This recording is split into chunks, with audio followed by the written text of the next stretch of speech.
Yes, ready, start.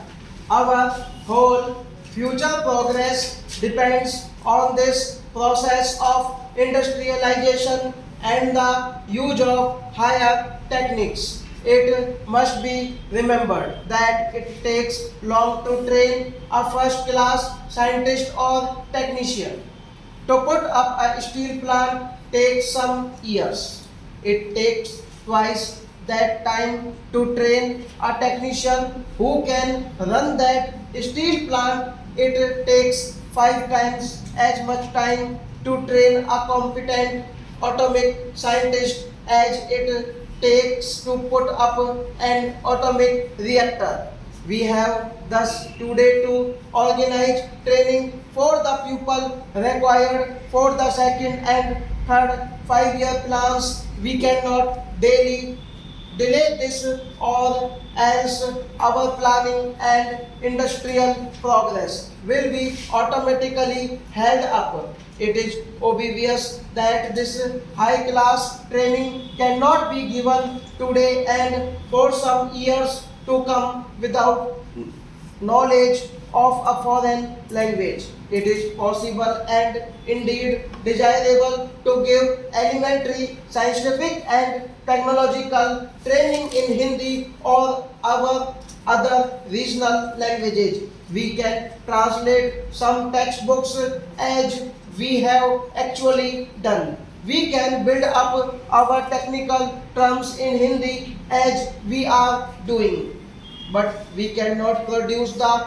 vast and complicated thought that lies behind this technical and industrial age by translating a few books or having a list of terms.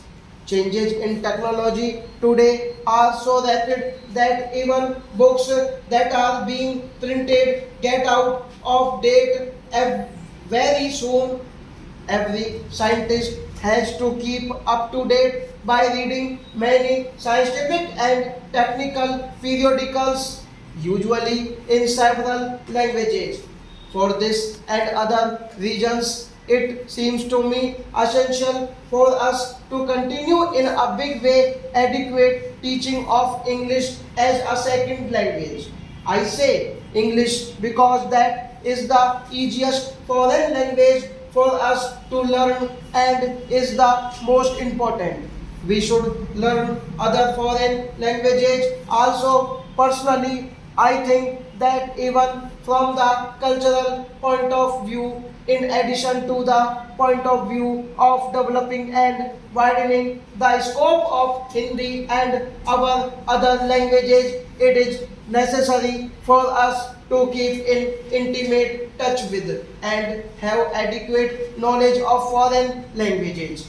Only thus can the stream of thought come to us from various parts of the world. This will enrich Hindi and gradually make it a vehicle of this new thought which will go to other countries possible through Hindi. I fear that many of our pupils have little conception of the world we live in. This world of automation and atomic energy. We are living through a period of revolution and we have to face a struggle for survival for our country and not merely for achieving higher standards. Stop.